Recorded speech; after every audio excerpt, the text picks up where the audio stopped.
All right, listeners, welcome back to another episode. The third episode, I believe, of the Charlie 1 podcast.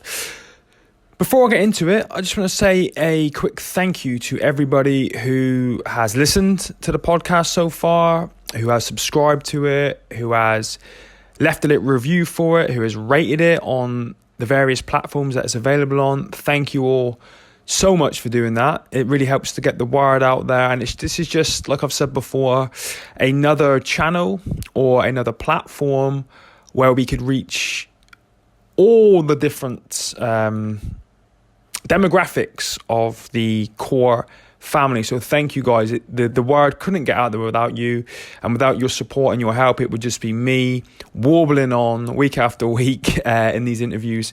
So listen, I really appreciate it. We all really appreciate it in the charity. So thank you.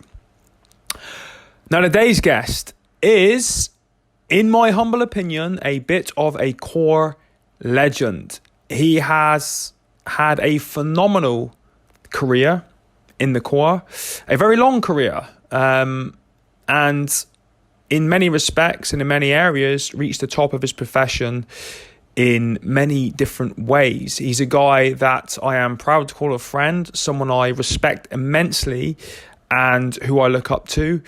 And why I really wanted to interview this gentleman and to get him on the podcast is because, and this will become a lot more apparent at the end of the podcast, but when you listen to his career from the very beginning, from where he started as a child through to everything that he achieved, to the level he achieved it at, and then you hear about the major switchfire he made when he left core, it might surprise a lot of people, and I think it's fascinating, and it just makes me respect this guy even more. And my hope with this version of the podcast is that it will inspire other guys, either in the core, guys that are transitioning out of the core, or guys who are already outside the core, who have a deep passion that they want to pursue, but for whatever reason, something's holding them back and it's stopping them pursue their passion. Listen to this interview, and I'm sure it's going to help a lot of people. And if I was still serving, it would definitely have helped me when I transitioned outside to pursue exactly what it was that I wanted to do. So ladies and gentlemen, without further ado, please welcome this week's guest on the Charlie 1 podcast, former Royal Marines Commando, Tommy Roberts. Tommy, thank you, mate, for coming onto the Charlie 1 podcast. It's an honour to have you here, mate. I appreciate you giving up your time because I know you're super busy. I've been following what you do on social media, and I've been to see you in the flesh. I don't want to give too much away at the minute because this is going to come towards the end of the podcast. But thank you for coming on, mate. What I really want to do is tell your story from the beginning, if you don't mind, all the way through your career. And then I want to talk about what you do now, because I think it is going to be very inspirational for a lot of lads who are either thinking about leaving the Corps or who have left and there's something they really want to do, something they're passionate about, but for some reason they're holding themselves back. And I think by hearing about your story, it's really going to help motivate people and steer them in a direction to do what it is they want to do and what they're passionate about. So let's start at the beginning. We had a little chat off air. You told me a few things I didn't know, but let's start where you grew up in Belfast. In what year? What era? It's quite a few years ago. but thanks for having me, Mark. And it's I think we should have done this ages ago, but It's been a while. So I grew up in as a young Catholic Irish lad in Belfast. I sort of come from the I think this sort of like archetypal sort of Irish Catholic background. Went to school with the Christian Brothers. I went to a pre-seminary college, grammar school, and then bizarrely I joined the Royal Marines, which is, I suppose, considered to be quite a diverse or a strange choice. But for me, it was like a destiny for me. I sort of gone through school and that, and I just sort of latched onto this thought of being a Royal Marines commando. And it was, I suppose, in hindsight now, it's very, very strong decision to make. Possibly not by me, but definitely for my parents to support me doing what I did. And I have to admit, I still love my parents massively, and I respect them for letting me have their choice to move forward and do what I wanted to do, which because of the restriction of the culture and at the times and the troubles in Belfast, I'm very proud for them to make that choice and do it. So if I hadn't been for them, I couldn't have really liberated myself. And not liberated myself. I'm always an Irishman. I always have my green on when Ireland are playing rugby. So, but it's that ability to sort of have a choice in life and not be restricted by there's boundaries there that are imposed upon you. You just got to go and do it. And my family let me do it. So I joined Her Majesty's Finest, and what a roller coaster that's been. So we all know it. All of us have been through training. You join up at Livingston, you get off that train, and you're like, oh my God, what's it all about? And then that period of your life is, you up until that stage, I'd never done anything as hard or as arduous, both physically and mentally, up to that stage. How old were you when you joined up? I was 17, but probably because of the sort of dark background, really, because I've got, obviously, as most people in Ireland have, I have family members that were involved in different organisations, back in Ireland, and it may have delayed my entrance into the Corps for some reason for security checks, but I got through them in the end, and so I got my O-level results, walked straight down to the, which weren't very good. I went straight down to the careers office and asked to join the Royal Marines. And from there, it was about 6-7 months, and then I got my PRC, as it was then, before PRMC, and joined up, and that was 1986. So that's when I joined the beloved Corps. And I have to admit, even now, and I've got 2 sons that are Royal Marines now as well, but I think that's the most positive decision I've ever made in my life. Yeah, set you on a good path for the future. Oh, completely. And I think for any young person, especially young men, that choice really is. I mean, it's for individuals to do, but that choice for me was probably the most positive choice that I made, and no regrets and no look back. And again, I'm lucky to have survived the roller coaster since then, but it was incredible. And that test you get as a young man, going there, being, I mean, you think about it, I come from Belfast, so culturally and everything, it's completely different. I had no family that were in the military, so the military organisation, I was never in the cadets, I was never in anything else. I just had a focus to be, right, I'm going to be a Royal Marines Commando. So, and I focused, so I suppose in a way, I was like I was unmoulded, so they could apply a piece of putty, they could sort of make me and create what they wanted. But all I had and it's good, obviously, the support from your family. It's just my mother saying, look, if you give 100% and you focus and give everything you want, it'll happen. And in the Royal Marines, it's strangely it does. You know what I mean? But again, you have to focus and you have to do it. And if you learn that from day one, week one, that's what I learned, and I'm going. And it put me in good stead for the rest of my career.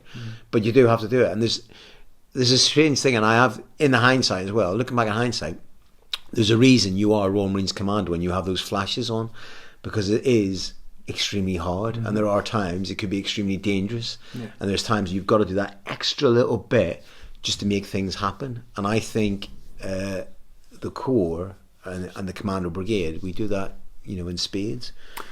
No, mate, I joined at 17 as well, and I'm always honest about this. I struggled like hell through training. Half the time I didn't know what was going on. 17-year-old, thrown in with 62 other men, all older than, I think I was the second youngest in my troop. Everyone else, you look around, they seem to know what they're doing, and I'm just kind of cuffing my way through it. Now, I know about a lot of the things you did in your career from what, we've been friends for a while now, what we just spoke about off air, and we'll talk about that all in a minute, but how did you find training? What was difficult for you? Because speaking to you offline, it wouldn't seem like anything would be difficult for you. But I'm sure there were one or two things. No, I think, to be honest, for training, it's the intensity and that full on, because you've got to remold yourself, your personal administration, the physical challenges really are completely new. You don't do phys like that before you join, and even guys that play like high level football and rugby, they still don't push to that level in that type of fitness. So it's that, the intensity and the duration. I think that because I was young, but I think I was very strong-minded, and it wasn't going to overcome me. But there were times where there was those lonely phone calls. There was no mobile phones in those days. There was lonely phone calls back to your family. There was you used to get the green cards, and you used to go to get in the queue, the phone, and ring back home going, I don't know if I'm doing the right thing. But in a way, you do, but you need your parents or some sort of support together to go, you are doing the right thing. Just keep focused and keep going. And I think that's information or knowledge that it works across the spectrum everywhere. If you just got to do it, you got to do it. Everyone feels like that in whatever spectrum of life. There's times where they're going, I don't know if I'm doing the right thing. But persistence and focus will get you through in the end, you know what I mean? And we bit of luck as well, you know what I mean? Did you ever, I don't want to, I end up going down this rabbit hole sometimes talking about my experiences, but I always remember the difficult times. And, when you want to wrap and quit and go home, because I only lived 45 minutes from Lympstone, but I always knew that the minute I stood on that bone rattler train to go into Exeter, I'd feel like, I'd feel real bad. And instantly, it's good you didn't say the word. I'd instantly regret it. So, I don't know much about Northern Ireland. Yeah. I missed all that in my career. I was only born in '83. I was 3 years old when you joined. Yeah, c'est la vie. But did that ever run through your mind? Like, well, what am I going to do when I go? If I give up now and I don't pass this training, what am I going to do? If I have to go back home, and what will I do when I get back there? I mean, times have really changed that. I mean, when I did join up, nobody really knew that I'd gone off to join the Royal Marines. Right. So it was only my family. But with it, because I'd said it was my destiny, I felt it was my destiny, I had to achieve it. There's no way I could have went, I can't do this. You know what I mean? It was just something, and I don't know, is that something you had before? In a way, probably you do have it before. You have that mindset, I think, because I think there's no, I wouldn't say it. Everyone's capable. Anyone can be a Royal Marine Commando. Any person can focus and become a Royal Marine Commando. But it's that commitment and focus, and I think I did have it because it was this is it. This is I'm deciding this. I own this. This is mine. For having, and you got to keep that. And if you don't keep that goal in your sights, really you're losing the focus, and that you know what I mean. So you've got to train yourself to do it. And for me, there were times where I'm going, maybe I'm not capable of this. Maybe this is just some sort of imagine. But again, it goes back to, well, no, it doesn't matter if it's your imagination. It's what you can do. And for me, and I think even all the things I've done, which have been very close to the wire, every time I've done it, I've always looked left and right and back in history and looked forward and went, other people have done this. Other people have done this. This is a normal human being thing. You can achieve this, and that goes into even high intensity operations. And that there, you're going, no. People have done this before. Just think of your training. Think you're going to do, and especially when you've been there, Mark. You know that when it does come to those high intensity and that life or death situation, especially if you're a commander, you're looking around at your guys and they're looking at you, and you in a way have to be an actor, don't you? You have to go, I know potentially I could possibly die today, but however, I'm looking at you guys. Don't worry about it, lads. We'll be okay. Right. Follow me, and that's it. But it's very, and in a way, there's a lot of. It's not bravado because you're certain, but you look at those guys, and they're going to be the support that's going to make you achieve your aim. And I suppose in training it's exactly the same. When we're in training, you look around the guys, and my friends that I was in training with, they're still some of my closest friends. You know what I mean? And that's like 30 years ago. All right, so let's fast forward through all of that. All the ups and downs, the highs and lows, the cold, the wet, the lack of sleep, lack of food. Oh, I love all that. No, you don't. Well, maybe you do actually. We'll talk about that in a minute. But you passed out of training. Coming towards the end of that training, did you have a solid idea of where you were going to take your career? Or did? Oh yeah. I mean, at the time, it's quite weird. Just before I joined up, the TV program at the time, I wanted to join the Royal Marines from I was 7 years old. Tried to join when I was 7 years old, but there was the advertisement in the paper back in Belfast, and I filled it in, sent it off, and I got the brochures and everything when I was 7. Like obviously, but unfortunately I was too young at the time to join up. So, and my father went, "You'll grow out of it." Obviously, I didn't. But fast forward. Why was it? How did I drop that one? Say again. So right. So how did I lost my train of thought there? Right. So I also wanted to do, but just before I actually started training, there was this program called Behind the Lines on the telly, and it was about Royal Marines mountain leaders. I've heard of it. Yeah, and it's still, I think it still holds court. If you look at it on YouTube, whatever else than that, it is an incredible program, and a lot of the main actors, the main players in it, are really good friends of mine now, which was bizarre because they were like sort of pseudo heroes I watched on the TV going, I want to be one of those. That to me was, and then when I was in training, I was focusing on like, what unit I want to go to Norway, so I need to go to a 4-2 commando or 4-5 commando. Oh, okay. So I'm going, right, I'll put in for 4-2. Got 4-2 commando because I wanted to go to Norway. Wanted to get in reconnaissance, so, and it was sort of always in my background, I'd do this, and I was my first section commanders, and that were either SCs or MLs, and I was going, oh, and that's it. And I'm strangely enough, my first section commander in Norway was one of the guys that was on Behind the Lines. So, oh, really? Okay. Yeah, so I was like, and that sort of endorsed the path that I wanted. So I was always going to be an ML, and I strayed for about 6 lengths in a swimming pool to go down the pool. Okay. But that was because I was working with a bunch of guys who are good friends of mine who ended up going down the pool. But I was like, well, when it's that destiny thing. No, I'm supposed to be an ML. Yeah. So that was my path. You know what I mean? And in its spooky, I suppose it's why I end up doing now. But it's just that. No, that's it. So when you get pulled to deviate and going, no, but that has to be scratched first. That has to be done first before And then if I feel that path, then you'll follow it. Right now, I would say I guess 95% of our listeners are in the core family. But for the percentage that are potentially out and out civvies, can you quickly explain what an ML is? Because it's something that I would never have wanted to do, and they terrified me, not only in training, but as a trained rank, walking around units, I would always avoid anywhere the MLs were because of what they do to you in training. But just tell us a little bit about what that entails and what you specialise in. Well, I think that's a bit unfair. That a lot of the listeners go, but I think feared in some sort of ways, possibly. But that's history, I think. But with it, right, Royal Marines mountain leaders are the instructors. It's Corporal 2 level at entry point, and it has changed. It's went to Marine entry, but now it's gone back to Corporal ML2. So it's an ML2 Corporal entry level. So it's an instructor's. In it mainly, so they instruct in mountainous and cold weather warfare. So you're always cold.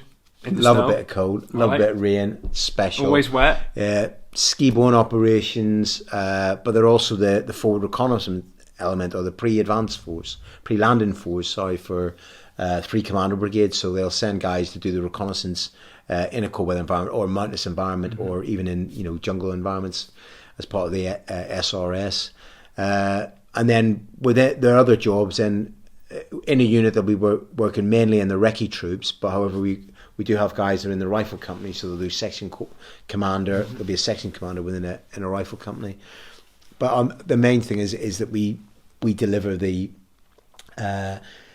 ability, which was still laid down in what the Corps' instructions. We have to be able to do a cliff assault or a vertical assault. So it's be able to get a commando unit or a body of men over a vertical assault, which would be a cliff face. It could be a mountain pass. It could be wherever. So it's that ability to get the commandos from one point A to point B, overcoming different obstacles. And the MLs would guide, train, and lead people in these environments. Okay.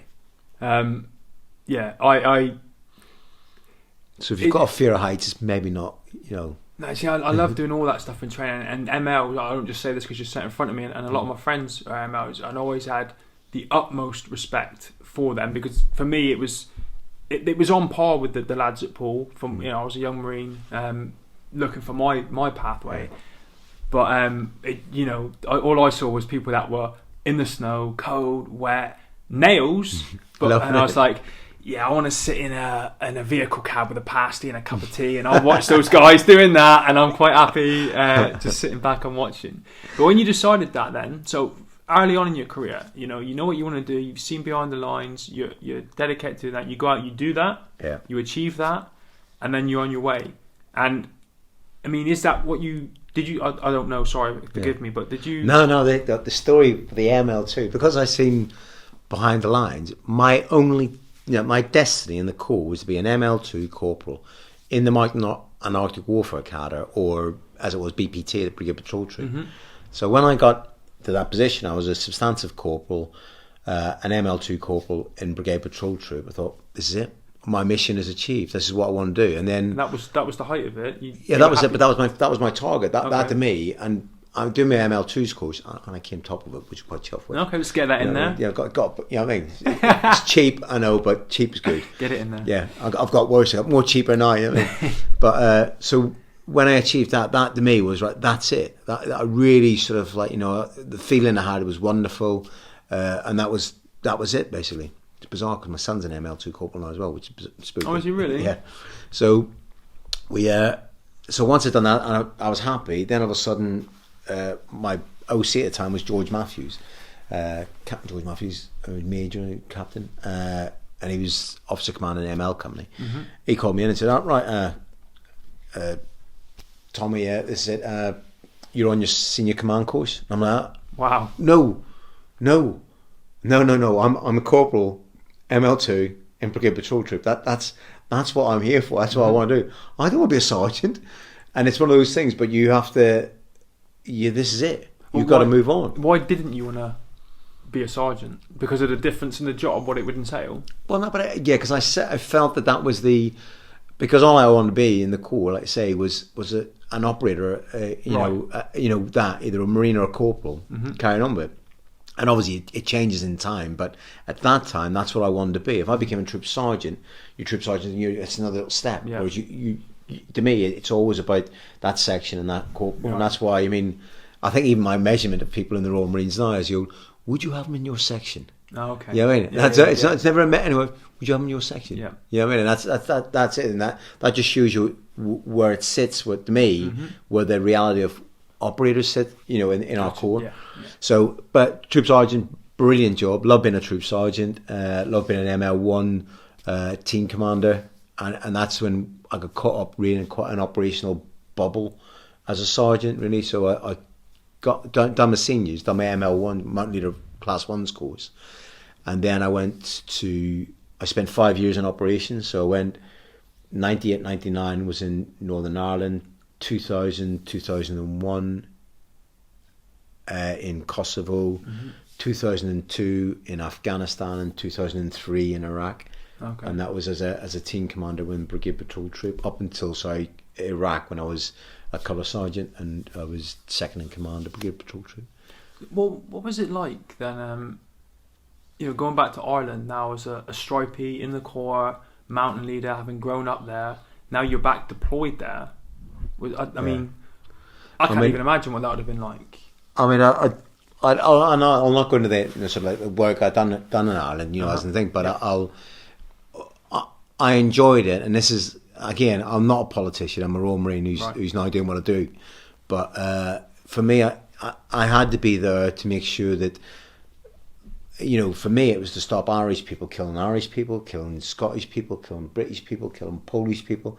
It's for me to just stop Irish people doing that and find, a peaceful way forward. You know what I mean? Which, it does, and hopefully, fingers crossed, that's the way it's going now. But that I didn't. It was, for me, it was fully supportive of being an Irish person and supporting, the people off the island. Whether they consider themselves Northern Irish or Republican Irish, or it didn't matter. It was Irish people just going like, let's just stop this. You know what I mean?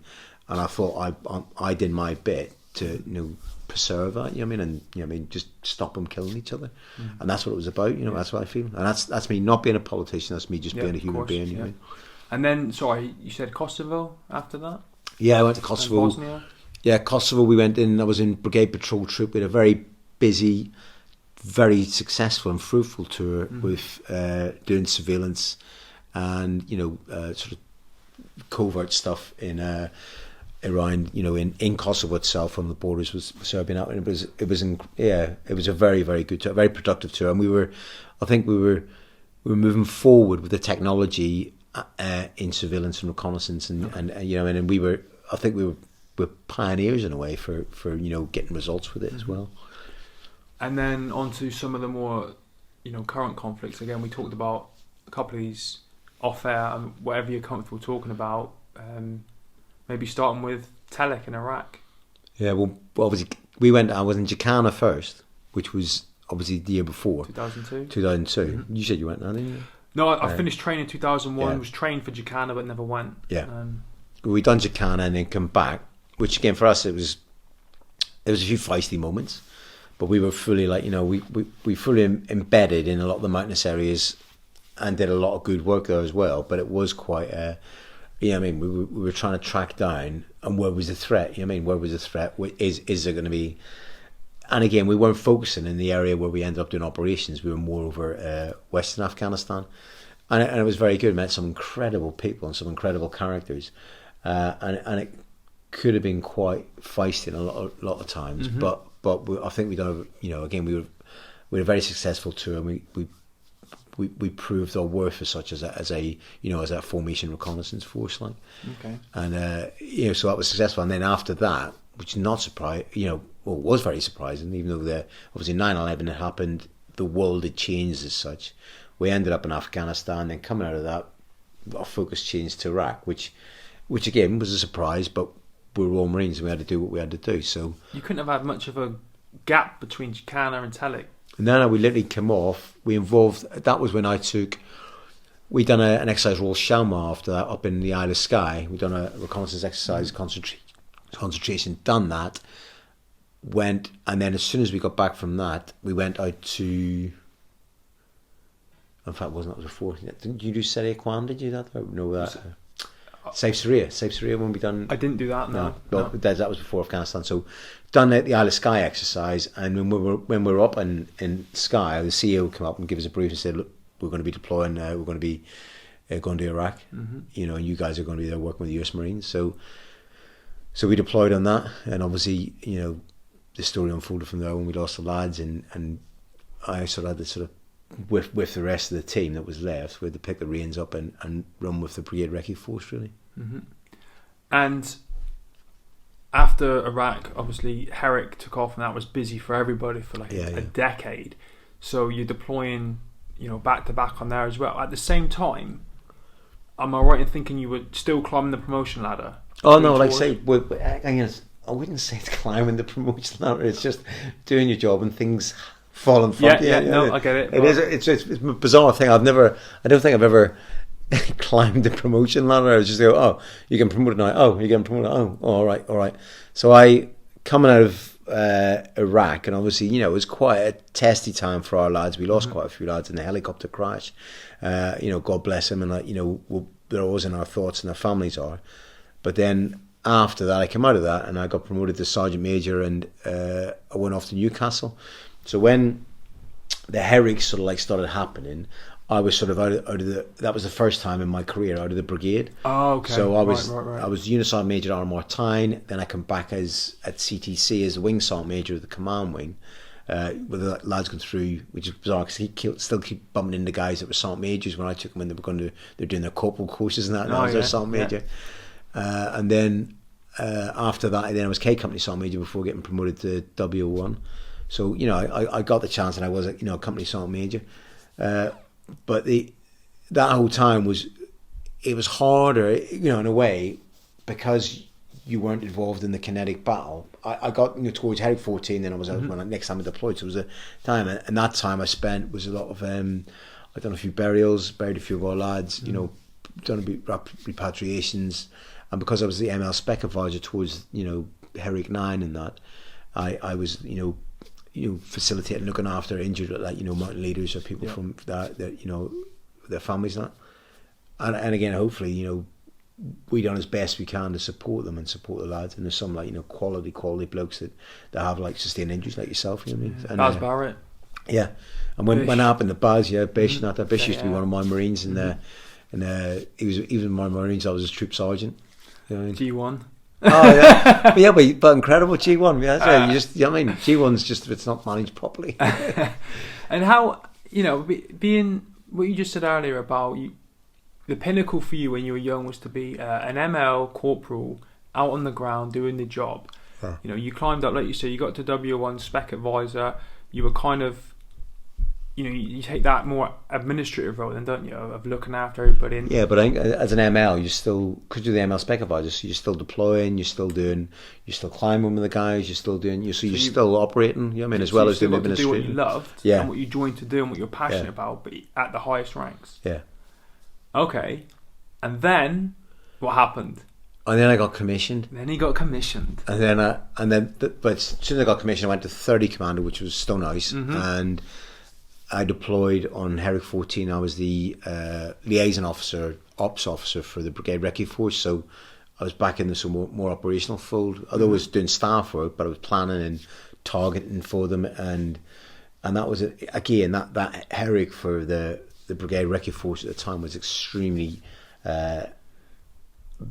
busy, but very fruitful. We got some cracking results, and we brought everyone back, which was wonderful. But the lads in the force as such were incredible. Absolutely, some of the the quality that we had there on the ground is second to none. I think in the times I've worked, in the deployments, and I got a lot of those guys will remain close friends for the rest of our days, But they were again everything ultra professional, but again we had a smattering of luck, which got the lads through. You know what I mean? So for me, what you've just described is pretty much I know it isn't like this in reality, because it's never that smooth a ride, but it's like the picture perfect career. You come in as a Marine, you do what you want to do and what you love, you climb the ladder, you get to the highest rank as an other rank, you then commission as an officer. All good things come to an end. Yeah. So obviously, around about this time, you're looking at. Did you do more than 22? You must have done. Oh yeah, I've done. Oh, what when I left the Corps after by the regular? Time regular. I'd done nearly 30 years. Nearly 30 years to get to that point. But then. No. From that point, that I'd done. I'd done 24 years when I got commissioned, and then I'd done a further 6 years as an officer. Yeah. And then it came to an end. Or you had to make that decision, or you... No, again, this is another epiphany moment. It's a bit like when I joined the Corps. I was in my office at 4-2. Went to 4-2 Commando after 30 Commando. I was the impress holder. And I was in my office and I got a career commission. So the opportunity was to stay there, potentially have OF 55 to stay into 55. So there would have been more extension. Potentially would have made major, seeing the way things went. And would have been happy. And again, all I ever wanted to do was be a Royal Marine. So I love the Corps, and I still love the Corps. But there was just something about sitting in front of the computer screen wasn't floating your boat. And it's not what I joined up for. So it means that, and up until that point, I haven't really had that, right, this is it. For 8 years, you'll sit in front of a computer screen and this will be your job. Okay. And that to me wasn't. And again, there's people that are wonderful in our Corps that do that and are able to deliver it and are brilliant at it. And again, I could do it, but it just wasn't me. You know what I mean? Yeah. So I was saying, all right, well, what am I going to do? So I sat in my office and went, right, I'm going to go to university and see what's on at university. So I went up to Marjon, met the sort of military liaison guy and said, look, what have we got on? And I was looking at, because we're Royal Marines, we're great storytellers, aren't we? So I was looking at creative writing. I said, I could tell a story or two, I could do that. So I looked at creative writing, but beside it there was this acting degree, BA Honours in Acting. This is what I want to talk about. Yeah. Let's go into this. So but I looked at this acting thing and I thought, and then I tracked back and looked at what we do in the Corps and what we have to do. And I think from a Royal Marine, so as soon as you join in the Royal Marines and you get through training, once you get that single tape in your arm or you're a Lance Jack, or even if you're a senior candidate, you become an actor. Okay. You become going, right, you're stepping up in front of people, you become something, right? You're giving a presentation. Even yourself, Mark, you're giving presentations. Yeah, it's like you have to stand up. You've got to perform. You've got to deliver. And for me, that was exactly it. So I thought, oh no, we've just been actors. And again, even that moment, that operational moment where you're going to go, right, we're going to do a raid in Iraq. We're going to do a raid. I'm looking at the guys, right, we'll go forward here, we'll go that, we'll probably be engaged by the enemy here, engage everything else up, all orders are given, but you're there and you're giving the orders to the lads. The lads are going, we're going to be, people are going to be shooting at us, we're going to be facing death, and so in a way, but they're looking at you, you're the commander, and you're going, yeah, of course we are, let's just go with it, that's it, any problems, it's not, think about your actions, your drills, but you still perform, and you've got to perform to inspire these guys because we're doing what we have to do. And again, with Royal Marines, we're gifted because we've got some incredible people that, again, they're going to go there and get amongst it. So I thought, we've sort of always been acting in a way, but for me it wasn't. It's a bit real. For me, the core was the reality, whereas acting is unreality. So it's like, so rather than being in the reality, now I can go on stage and I can pretend I'm in cold weather. I can pretend, but I still miss that massively. Yeah. But there was one criteria thing for me transforming, becoming an actor after nearly 30 years in the Corps, was my wife said, could you not join the reserves? And I was like, why? She said, because after 30 years in the Marines, you leaving and going to university, you will turn into one of the most horrible buffoons I will ever meet, and there's no way. Just do the reserves. And I have to admit, she was completely right. That transformation, that move. And I wouldn't say I'm conditioned, but I'm a bootneck. I will until we get put in our box, and sent off wherever we're going. I'm a Royal Marine. So when it come to doing it, I thought, right, and I have to admit, being in the reserves, and I would say this to anyone, if you're thinking or considering doing a new career or doing a transformation from the Royal Marines, just automatically transfer into the reserves, because that automatic transfer gives you that buffer where if you need that feedback, bootneck to bootneck chat, banter, bit of a break from again performing again in a different sort of environment where you feel secure and safe, it gives you a brilliant place, and the RMA does as well. So for me, it was brilliant that having the Royal Marines, being part of the Royal Marines Reserve, and the Royal Marines family still while at university, it helped me massively. It really helped me. I 100% back exactly what you're saying. Yeah. Just a little bit of mine. I left the Corps in 2006 to do CP, which didn't work out. Was a full-on civvy. Never even crossed my mind to join the reserves, and I think for a lot of guys it's similar. That's when you start to go down that bad route, because I didn't feel like I belonged to anything. I felt like one minute I'm up on this high and I'm this god with the green beret, next minute I'm driving a scaffolding truck around Plymouth. And I remember a particular incident when I was outside Stonehouse Barracks, and I wasn't actually a scaffolder, I just had a HGV licence, and the lads are throwing this scaffold rigging thing up. And every time a car drove past, which I thought would have been one of the lads I knew, I hid behind the truck. and it sounds so stupid, but I was like, they're going to think I'm a bum because I just wasn't part of that elite group anymore. And looking back, I don't know why it didn't cross my mind, but I should have instantly went into the reserves. So I just still felt connected, and then I wouldn't have felt so. I don't think ashamed is the word. No, but even that, but again, I mean, for you, I wouldn't have felt ashamed because we do have, scaffolders and all that, and that's what the beauty of the reserves is. And going, I know a bloke. He's a scaffolder. He's a bootneck. He's this thing. I mean, so and it is magical. And I think the way sort of the government and everything else and the investment in reserve forces is going, it's just a magical thing. And I know I'm slightly crustier than the youthful young bootneck I was, but I absolutely really love getting away. I'm officer commanding 2 raiding troop, so I think all my lads were IRC craft operators, so they do beach reconnaissance, this sort of stuff, and they're incredible. They're incredible operators. They're incredible bootnecks, but they're also extremely competent at what they do, and they're massively appreciated by their regular counterparts in one assault group. So that's really beneficial, and I really enjoy just keeping my hand in the reserves. But again, it's become more and more difficult because I'm now a professional actor. And it's just, you know, making sure that I can still support as best I can, as well as, like, you know, doing what my new career is. You know what I mean? Yeah, and there's also the added bonus. I don't know if this is still the case, but I remember being on Telic 1, and one of the reservist Marines with me was on more money than Sergeant Major because he had to match his civvy wage when he deployed. That's so it, he mobilised, loved it. Yeah, minimal responsibility, maximum pay plus all the bonuses. Yeah. You know, getting those deployments in, those stories and those dits and those experiences. Yeah, but and again, it's like anything. If you're a credible, like, you know, bootneck, and you still got something to offer, then do it. And I'd say, just if the lads are listening to this, just if you're thinking of, like, you know, changing careers, just do it automatically. Yeah.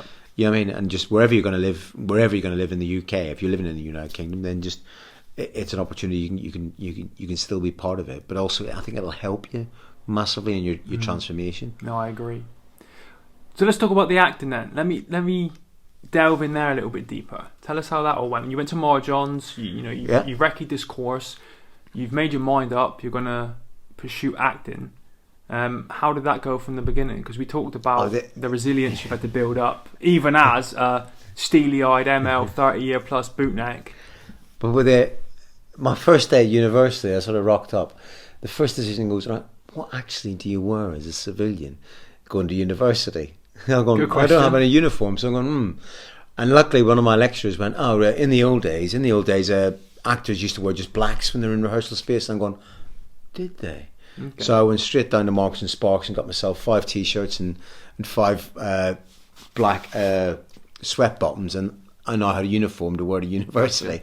So that's my acting uniform as such. But with it, I really enjoyed it. Obviously I was the uber mature student, so the nearest age to me was 23 years old, which is the same age as my youngest son. Mm-hmm. And that was the gang I sort of went to university with, and it was an incredible time. I learned so much, and I think I knew you had to sort of become an actor rather than, I know it was natural actors, but to learn the trade and learn, the industry as such was really important. And I got that at university. I got what, for me, it did. It's trained me to become an actor, and it put me in good stead. But I think because of my life experience and everything else, I was forward thinking. So I was already planning ahead. Okay. Obviously, stage name, moving forward, what you're doing. It's important to keep that plan ahead. And I think as an actor, and I think my young sort of like colleagues at university, it's so hard for young people to get into this industry. Mm-hmm. You know what I mean? And I think for me, it should be slightly more easier because there's not a gazillion that age group all piling out of actor training, all going for the same jobs in the industry. Mm-hmm. Whereas mine, by the time they get to my age, normally they've either, become directors, moved on, become writers, and there's still, so there's not as much of a pool of hardened sort of actors. But bearing in mind, though, those people that are there have had like 30 years experience of acting, unlike myself. But again, that doesn't put me off in any way because of my life experiences as a Royal Marine. It black cats it in a way, or matches, or that my life experiences do help, in my acting, craft. Yeah, of course.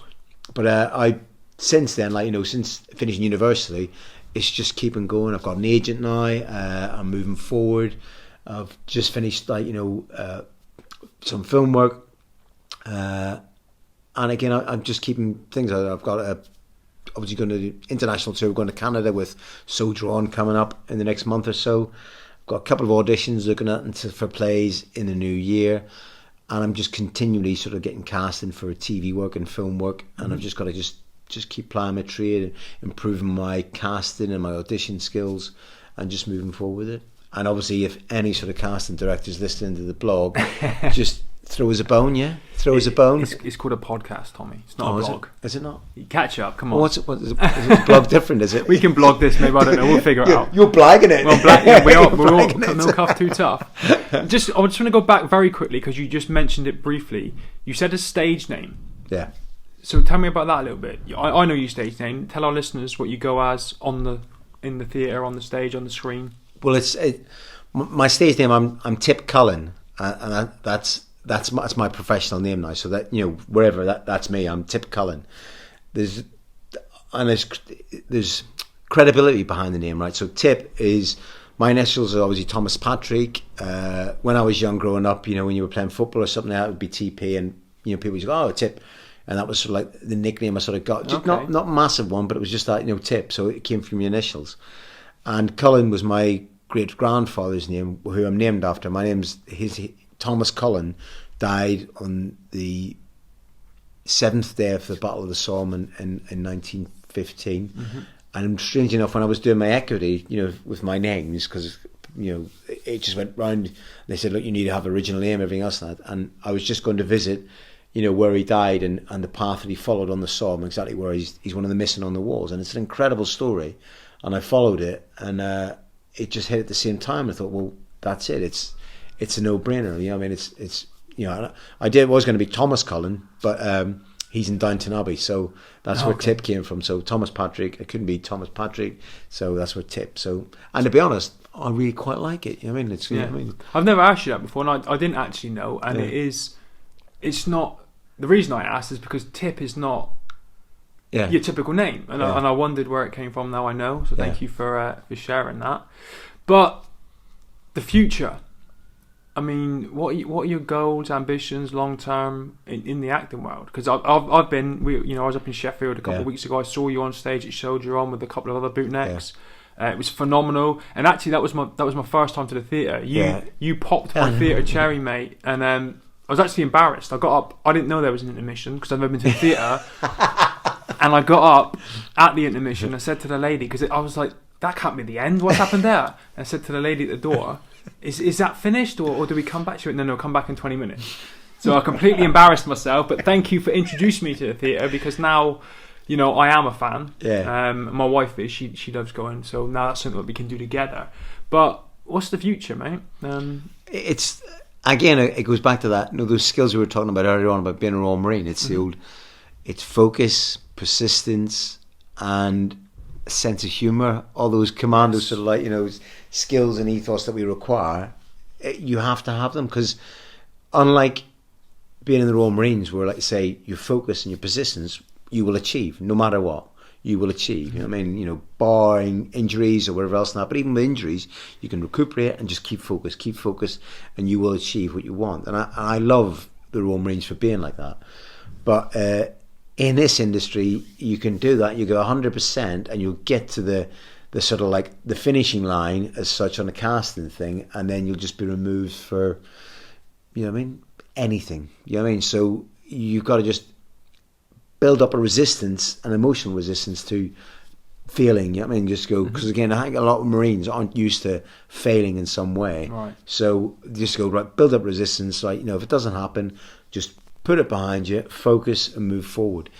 And for me, that's going to be it's my career now. So, and I quite enjoy. I have a cheeky little grin, because it's so unlike. Well, in a lot of ways, it's so unlike being a Royal Marine, but in a lot of ways, it's so like being a Royal Marine. But you're your own boss. You've got to move forward. You've got to diversify and be happy to be anything. And I think that's another bootneck quality. We sort of like, we can go to any part of the world, fit in there, and just mould ourselves into what has to be achieved. And then as an actor, that's exactly what you have to do. You become, you know, a different person to deliver a different role. And I think I don't want to completely flood the industry with former Royal Marines, because we're all extremely, you know, effective and capable actors. But my life experiences suit my new career, and I actually really, really enjoy it. And I think it's that, you know, when you leave the Royal Marines, it's that decision of, what am I going to do, which is going to give me the same satisfaction. You know what I mean? And it's limited, but the same satisfaction, and that roller coaster of emotions and environments and everything. I think it fits. You know what I mean? When I left, I wanted to be the postman in Plimpton. I then realised, and I don't, which would be a cracking job. But after a week of it, I might get a bit. You know what I mean? Maybe there's something else to do. You know what I mean? But you know, still, I could maybe do it as a sideline. But I don't think it's. You know, there'd probably be a bit more commitment. So, what would be the pinnacle of this new career? If you, like you said earlier, you know, you always, for you, the gold standard was an ML corporal. That was you reaching the top of your tree in your mind. In the acting world, is that equate to being a movie star, being a theatre star, winning a certain type of award? What is the dream in this new career? I think it's the dream for the career is sustainability. Is that where I want to get to a level where I'm not chasing the work. People are asking me, and knocking your door down. Yeah, I mean, not knocking my door, but they're going, I know somebody. So it's that, and that's sort of like the move. So if I've done that, then I know I've achieved. So it's not necessarily in winning prizes or anything else. Not there. Again, that's just that's like being top of your game anyway. But it's just there's so much wonderful writing out there, for film works and plays. That you just read them and you're going, I want to get involved with that. It's incredible, and a lot of it, the stuff I like mostly is real people, real stories, real human beings. Believable stories. And of course we all love sci-fi, comedy, everything else now. But I just really like something that really gets in and gets amongst real people, and I love that.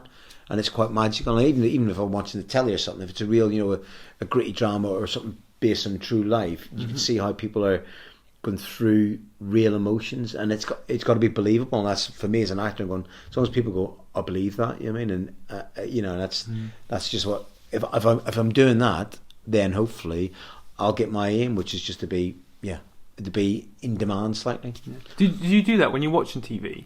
Because for me, sometimes I'll sit back and switch off. Other times, we talked about a film 71 with Jack O'Connor that I watched the other day, and I was on the edge of my seat watching this film. When you watch TV now, is it almost like research? Like you're watching an actor and thinking, oh my god, that was amazing how they did that, and they really got into that character, and that was so realistic. Do you kind of use it as research and then? Well, I think subconsciously I do. Yeah. But when I'm sitting there with my wife, she'll look at me and say I'm a spotter. And you know what I mean? So I'll have to go, okay. You know what I mean? But subconsciously you're just watching it. But also, I get quite envy. I'm envying, going, I could do that. You want to be on there doing it. Yeah, it's like when you're watching, and maybe that's probably why. Rather than in my life in the core, I was a player rather than a spectator. You know what I mean? Yes. So most of the things I've done was always a player. You know what I mean?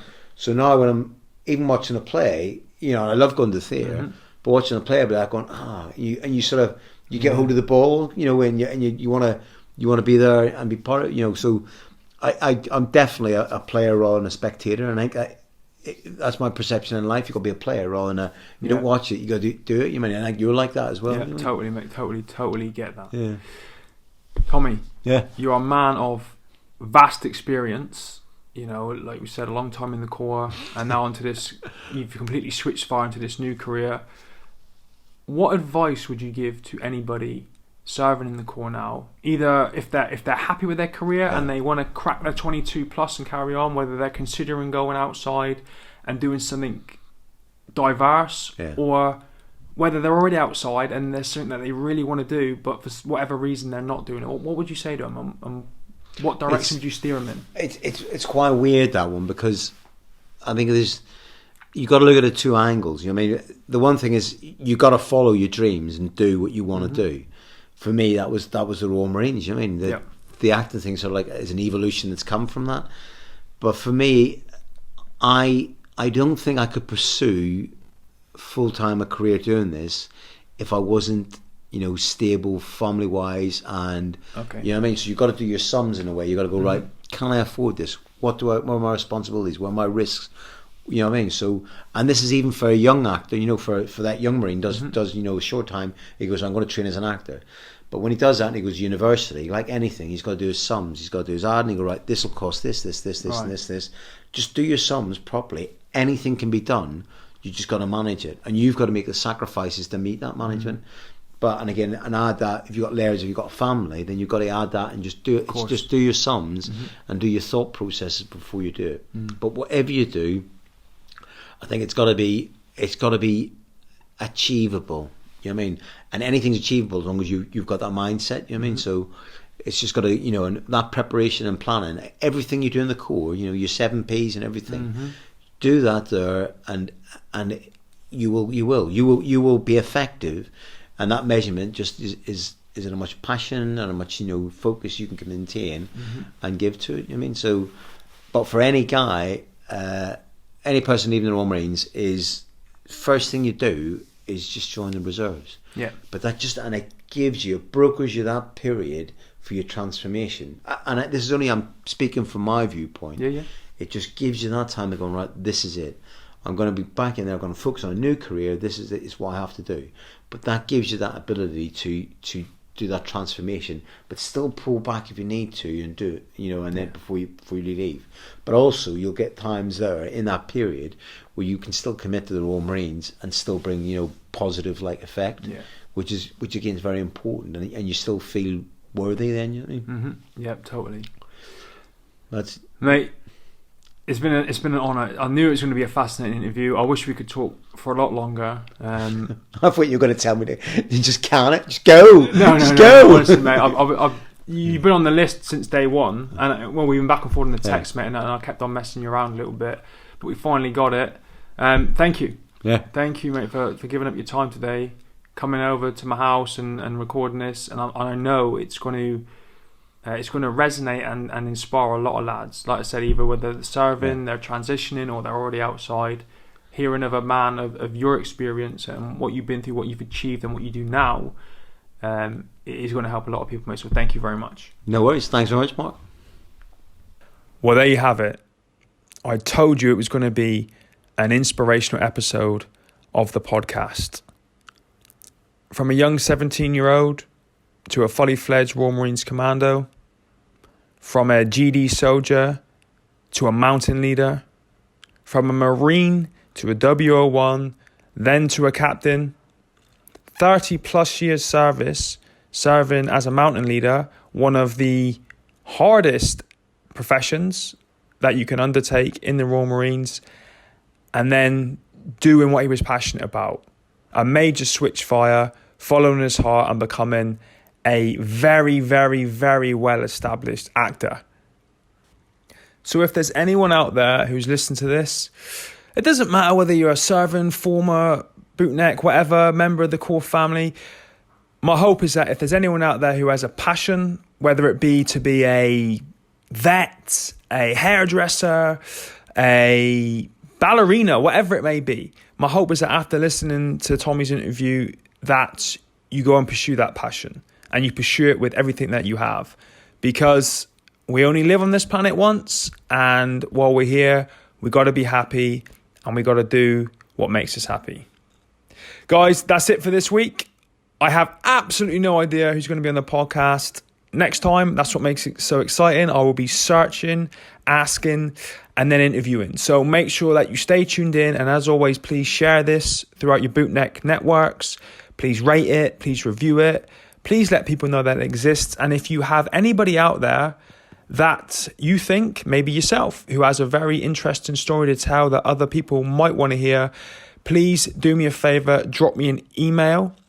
My email address is m.ormrod@rma-trmc.org. I'd love to hear from you, and I'd love to get you on the podcast and share your story with the world. Until next time, guys.